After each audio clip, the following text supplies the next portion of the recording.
Hey everyone, welcome back to Reissued. If you're new here, my name is Andrew. If you're not new here, you might have been waiting for this video for quite some time. Frankly, so have I. This project has taken forever. Today, I'm going to be sharing with you the process of creating the wall of built-ins in my living room using predominantly thrifted materials. Now, some of the questions that I get a lot in the comments or in my Q&A videos are, how do you look at unlikely pieces at the thrift store and reimagine them as something new? How do you figure out how to puzzle all the pieces together? So as I show you the built-in process, I'm going to be sharing some tips for thrift hacking, that is, hacking apart thrifted pieces to make something new, that will hopefully give you some ideas and insights so that you too can tackle big projects on a tiny budget. I can't wait to show you the progress on the built-ins and how this is totally transforming the living room. Let's get started. Okay, so right off the bat here, my first tip here is that acquiring the right materials can be a waiting game. Now, I bought my house 4 years ago and I knew that I wanted built-ins on this wall the whole time, but we've taken forever to get started on this project because we've been working on other spaces. But even still, it did take some time to acquire the right pieces here. I thrifted these lower kitchen cabinets at the Reece store about 3 years ago for $45 to $55 each, and we found these IKEA Hemnes bookcases at the Reece store last September.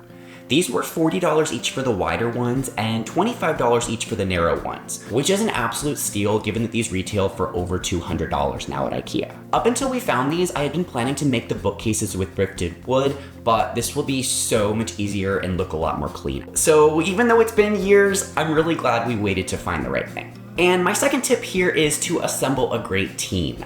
As usual, I have my parents helping me on this project. They did so much work on this. I absolutely could not have done this without them, both with their skills and also their commitment. There was so much time that went into making this happen. So as always, be sure to show them some love in the comments, but also even ideas and sourcing materials can take multiple great minds. When Matt and I came across the Hemnes units at the Reece store, I was like, oh, those are nice. I'm sure we could use them for something. And he's like, what about the wall of built-ins in the living room?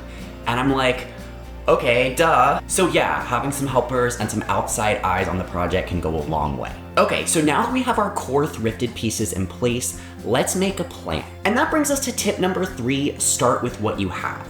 There are so many options for what we could do on this wall, so many different ways that we could build this out. But if we limit ourselves to the 4 base kitchen cabinets and the 5 IKEA Hemnes units, that's gonna narrow down the options significantly and help us make some decisions. So let the puzzling process begin.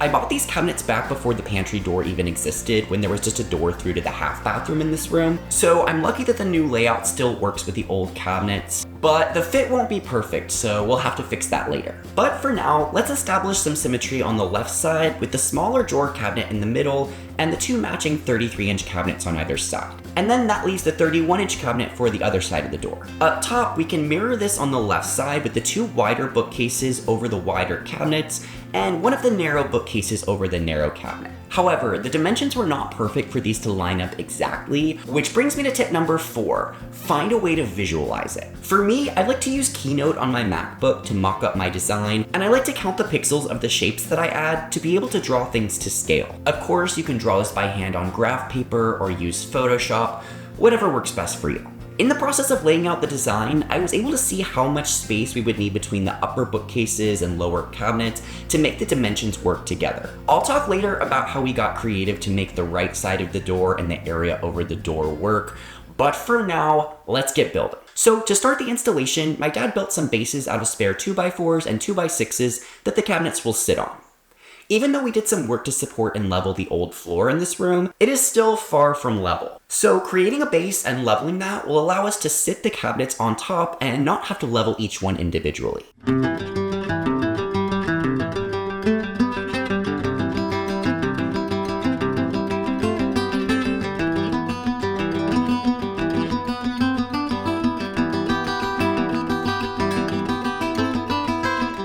Once the bases are in place, we can sit the cabinets on top and make any necessary leveling changes so that our cabinets are level across both sides of the door.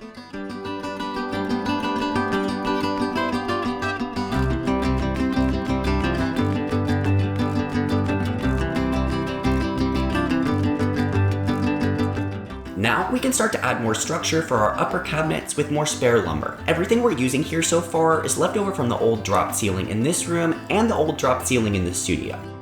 Now, at this point, we removed the tops from the Hemnes cabinets to try to set them in place to see how everything would look, but they were still too tall since we're planning to cut off the bottom legs. So we set them in place as best we could for now in order to experiment with lighting. I had originally thought that I was going to do sconces in between each of the upper bookcases since we would be able to run hard wiring to them. However, after looking at them on the rendering, the placement just didn't seem to work out. The ones on the left were too close together and there wasn't an obvious place for it on the right. So instead, we're going to put multiple plugs inside of the shelves so that we can do individual lamps on the shelves. I think that's going to feel a little bit more eclectic and provide kind of an old world feel. At this point, we needed to decide on placements for the plugs in order to run wiring in between the bookcases prior to installing them. It's so much easier to run the wiring now, so decisions must be made. Also, I am still planning to do sconces in this room, but I think we're going to run the wiring down the walls and do them there instead. Sometimes you gotta change up the style a bit as the process unfolds. Speaking of changing up the style, allow me to slip into something a little bit more artistic with Pair Eyewear, which is the sponsor of today's video. Y'all, check out the artwork on my glasses. I'm obsessed. Pair Eyewear allows you to choose a simple classic base frame like the tortoise Reece frames that I'm wearing right now, and then add a topper that locks in magnetically to instantly change up the look. Their website is super easy to shop, and there are tons of toppers to choose from that allow you to express whatever the vibe is. Silver robot alien, chrome topper. Pretentious art nerd, it's Van Gogh, baby. In addition to the brushed nickel top frames, I got the View of REISSUED top frames from the Van Gogh collection, and the Tiepoli Allegory of the Planets from the Met collection. Because who doesn't want their face to be a work of art? But the tortoise sun toppers are still the ones that I use most often to change from glasses to sunglasses without the added cost and hassle of an extra pair of frames. Pair is such a fun and affordable way to express whatever your vibe is today. So right now, click the link in the description to get 15% off your first pair. And thank you so much to Pair Eyewear for sponsoring this video. Okay, I think we know where the plugs are going, so let's keep building. First, we continue from the bottom up by installing the base cabinets, screwing them together with spacers in between. We run a long metal bar across the front to be sure that the depths are even all the way across, since the back wall is pretty uneven. We're going to be adding pretty facing pieces across the top of the gaps to add dimension, so we're using more scrap lumber here to space these out. Next, we needed to hit the hardware store to pick up some long 2x4s for added structure, and some 4x8 sheets of furniture-grade plywood to complete the design. With the new wood on hand, we added more 2x4 structure around the door, since we need the vertical support there to put cabinets up over the door. And let's go ahead and remove the old brass knobs and fill the holes with wood filler so that we can start fresh with a more streamlined look. Next, we can cut down some of the 3/4 inch plywood that we got to create a countertop for the cabinets. We had to measure very carefully to account for the added thickness of the plywood that will go around the doorway. We're going to continue with the structure around the door later, but for now, let's start customizing our Hemnes units.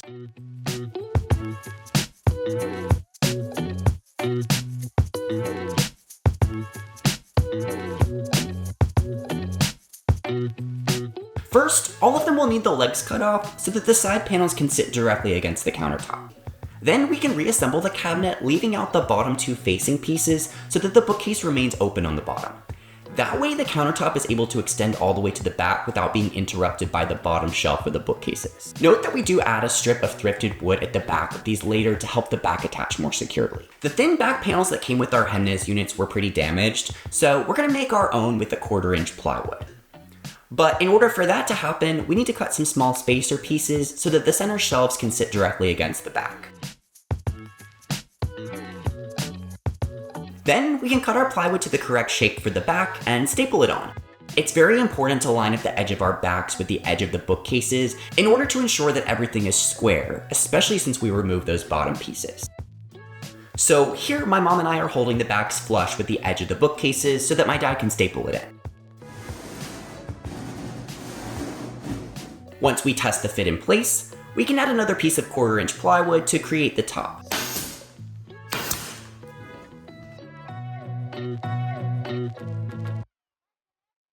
And now we can repeat this process for one of the smaller Hemnes units and the other larger one so that this side of the bookcases is complete.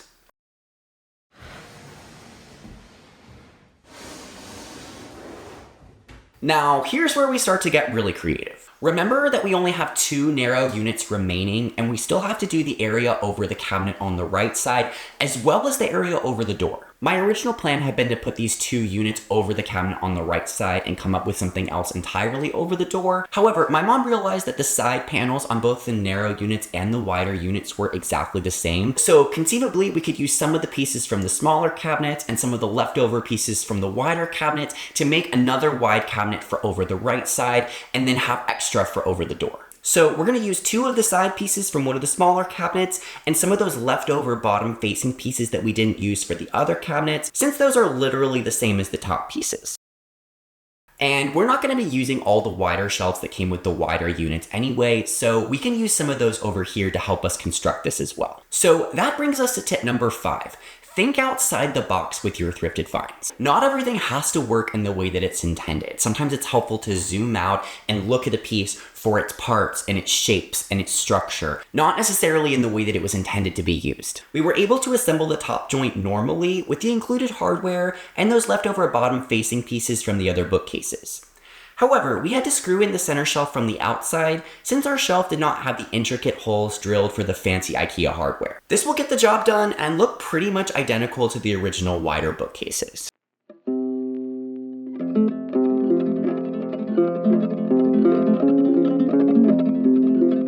Looking so good! Once the wiring is run, we can install the bookcases, again screwing them together with the scrap wood spacers in between. And let's finish up that 2x4 structure around the door. We waited to do this until now to ensure that the dimensions that we had planned for the bookcases would work, and they did. So let's install more 3/4 inch plywood to the sides of the cabinets and over the door.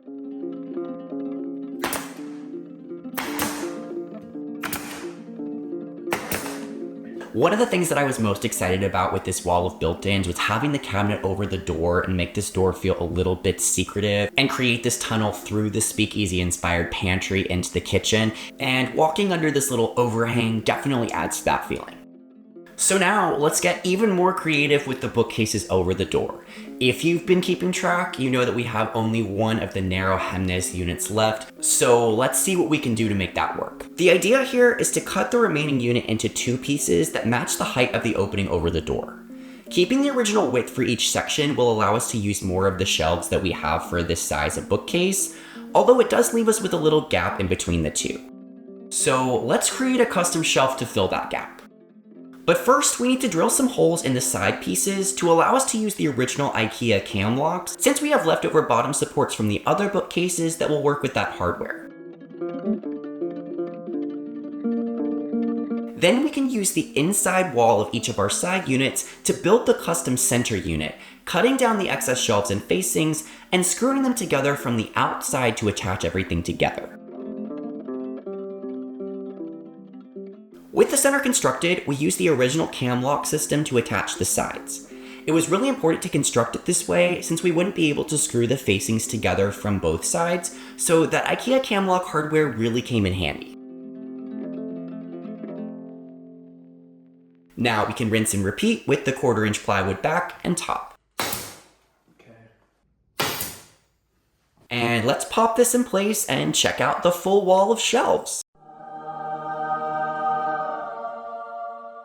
Now starts the barrage of details that are going to bring this whole thing together.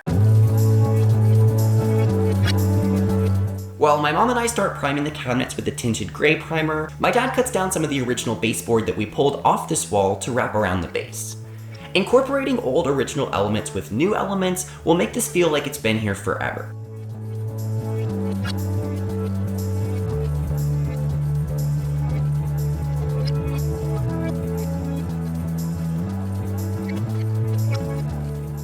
Next, I start the long process of caulking every crack and seam, which goes a long way for making everything feel unified, while my parents cut down this wood that I thrifted for $2 at the Reece store to become an edge for the countertop.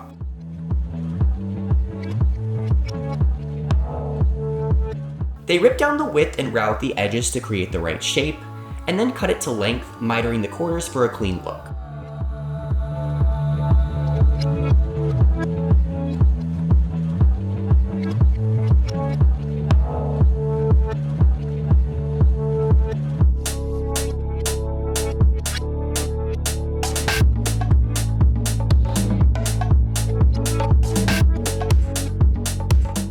Now, for all the facings to cover up the gaps and spaces between the bookcases, I had originally planned to use thrifted wood or this thrifted fluted molding that I found. However, given all the variations in the size of these gaps that were needed to make the dimensions of the cabinets and the bookcases work together, we decided it was better to go ahead and get a new piece of 1/2" MDF to cut down to make all the facings feel very streamlined and unified. So tip number 6 is to supplement your project with store-bought items when necessary. As much as I love thrifting and repurposing and getting a deal, there comes a time that what will look best for the project might require outside materials. So rather than forcing this to work with thrifted materials and compromising the look, adding some store-bought elements are gonna elevate the look and keep this from looking like a hodgepodge of different things that don't go together. Which it is, but we don't want anyone to know that. So we're cutting down the various widths of MDF, and I sand the edges a little bit to create a subtle curve.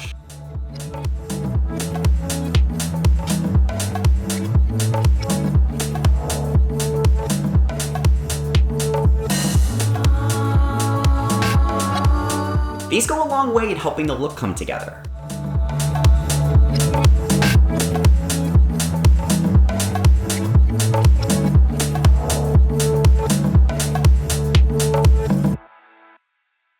For a little extra detail, we added more MDF and molding pieces to create a traditional paneled look on the side of the cabinets. So at this point, you may be wondering, what is gonna go up on top of the cabinets to take this whole thing up to the ceiling? Well, this is gonna be happening in another video, but the idea here is to put some boxes up there, create a wall on the front, have that kind of like molding detail, but surprise, it's actually doors that will allow this to be hidden storage. I think that's gonna be a great place for some holiday decor and other items that just need to be tucked away. So for now, we built some plywood boxes and popped those in place. In between the top shelves and the hidden storage area, there's a wood piece that's gonna go across that will get a library ladder because this room will not be complete functionally or stylistically without a library ladder, so I'm so excited about that. With the storage boxes in place, let's finish off everything below. I asked you all in a previous video what to do with this weird gap that was left on the side of our base cabinet. Everyone in the comments agreed that we needed to use this for some kind of storage space and not just cover it up as a dead space. So we decided to create another simple open cabinet out of leftover materials that will have 2 shelves that are just the right height to store records. It's gonna be so perfect because my record player is gonna sit right here on top of this cabinet.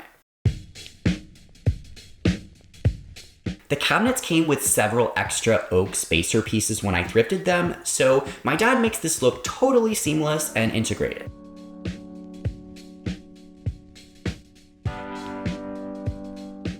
My dad is adding more molding across the top and baseboard to create dimension and softness, and we went ahead and installed the original lower baseboard piece as well. And priming was a multi-day job that my mom tackled almost entirely on her own. Now, for new handles on these cabinets, I wanted to do something that was very different than what was in the kitchen because these blue shades are quite similar. I have these long brass handles in there, so I thought that it might be cool to do something that was more integrated into the look of the door and just kind of blend it in. So I'm planning to leave the doors with no hardware since they can open easily without knobs or handles. And for the drawers, I found these sculptural wood handles on a trash-bound busted dresser at the Reece store. I was drawn to the shape of these that's kind of mid-century, but I also love that they had the exact same grooved oak texture as the cabinet fronts. So I bet when we paint these to match, these will look like they always belong together. And that brings me to my final tips. Number 7, save what you can.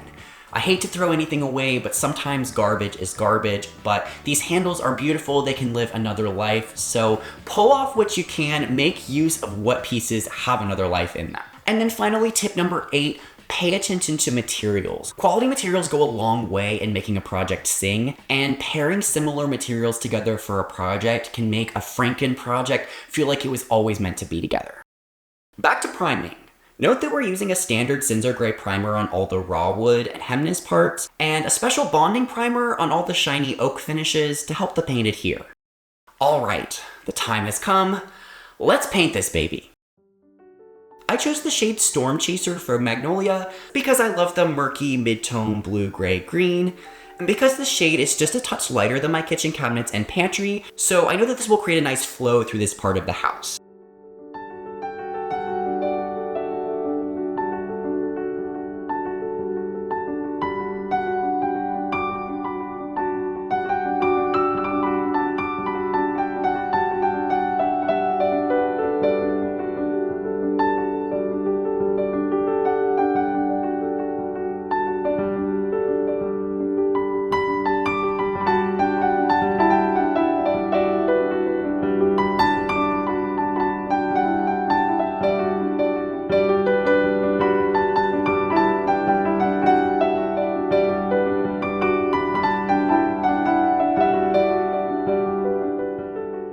This color looks so gray here on camera, and the gray walls and floor are not helping, but trust me here, we're pairing this with tons of warm wood tones, warm leather, so it's gonna look so good.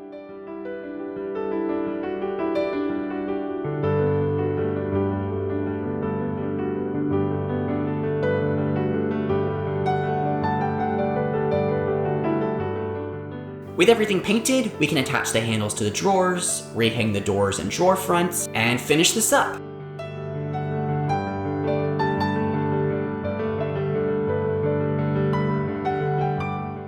Alright everyone, this was a huge project. As you can tell, we're still not entirely done because we do have to complete that upper wall along the top to really get the full effect here. So as we do our little mini reveal, just use your imaginations. Block out the walls and the floor and the top and just look at the beautiful built-in units. Okay, so even though we're doing styling in another video, I couldn't help but put some stuff up on the shelves just to see how it would look, to start to get some ideas of how I want to style these, so don't mind that.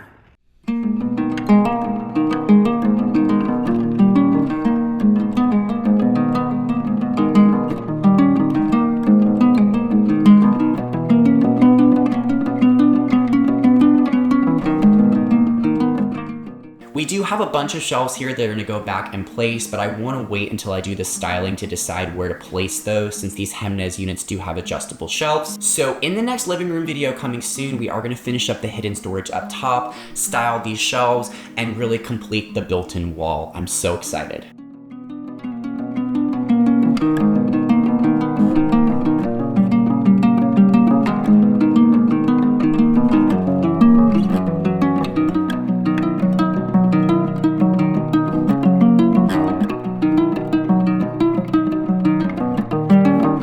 If you enjoyed this video and want to see more projects like this, be sure to hit the like button.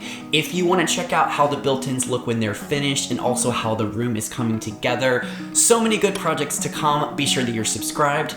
Thanks so much for watching. I'll see you guys soon.